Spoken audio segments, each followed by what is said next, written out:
Calvary శిలువలో మీరు ప్రాణమిచ్చినందుకై స్తోత్రమయ్యా. మా కొరకు మీ ఆఖరి రక్తపు బొట్టును, మీ యవ్వన రక్తమును మా కొరకు కార్చినందుకై స్తోత్రం. మీ శిలువ త్యాగమును గ్రహించున్నట్లు మా హృదయములు తెరవబడునుగాక అని ప్రార్థిస్తున్నాను. మీ శిలువ దర్శనం ప్రతి ఒక్కరూ పొందాలి అని ప్రార్థిస్తున్నాను.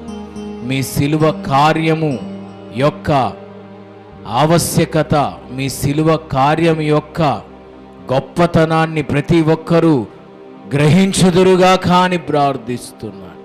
ఎందు నిమిత్తం మీరు ఈ లోకానికి వచ్చారు, కల్వరి శిలువలో మీరు ప్రాణమిచ్చారో, రక్తమును చిందించారో తండ్రి, మేము గ్రహించి ఆ శిలువ కార్యం యొక్క ప్రాముఖ్యతను తెలుసుకొని ఆ శిలువ యొక్క విలువను తెలుసుకొనుటకు సహాయం చేయండి.